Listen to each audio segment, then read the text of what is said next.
Welcome back to Primetime News. And a special welcome once again to our viewers on TVJ International in the Cayman Island and online at onespotmedia.com. Up first this evening, the Finance Ministry has issued an urgent appeal to all ministries to submit outstanding financial reports to the Office of the Auditor General. Now, this follows a review of the Auditor General's annual report by the Jamaica Accountability Meter Portal, JAMP, which found that $3 trillion in spending has been unaccounted for over 6 to 11 years.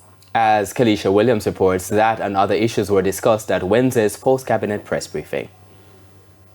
First, Information Minister Dr. Dana Morris-Dixon indicated that the review done by JAMP was taken out of context, and it is important that the government clears the air. In pointing to the Gleaner article, which reported on the findings that $3 trillion has been unaccounted for across several government ministries, and while noting that the article did state that the funds are not missing, she expressed concern about what has been said on social media. I've seen the reports, and I've seen even social media campaigns and letter writing campaigns that are happening based on false information. The reality is that some ministries have not finished doing their accounts, and that's a problem.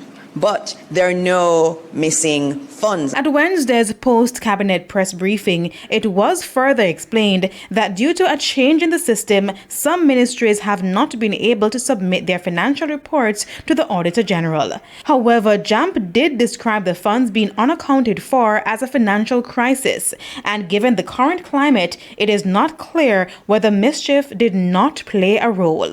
But in going further, this is what Finance Minister Favour Williams had to say. Many of these appropriations accounts were outstanding during the period 2012-2013, which is the fiscal year 2012-2013, to fiscal year 2015-2016. So the new administration that came in at that time would have had a difficult time bringing those accounts up to speed, and that's what we're witnessing here now.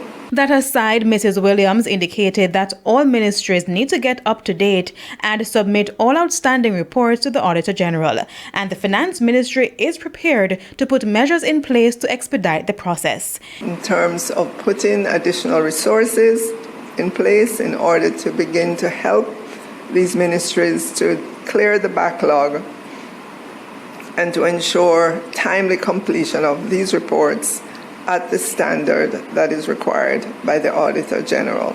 In the meantime, it was also revealed during the press briefing that the government has also taken steps to improve the performance of students in mathematics and English language at the secondary level. Chief Education Officer Dr. Terrian Thomas Gale said a tactical program will be rolled out in 56 high schools across the island.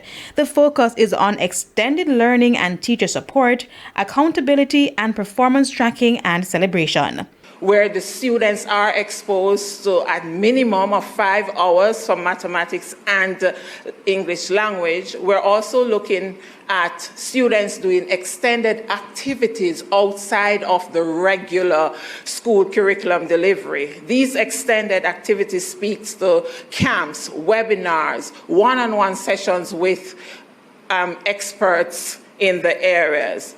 She explained that educators are already being trained on tailoring the curriculum to support the needs of students, and activities will be rolled out over the next few months. Kalisha Williams, TVJ News. The King's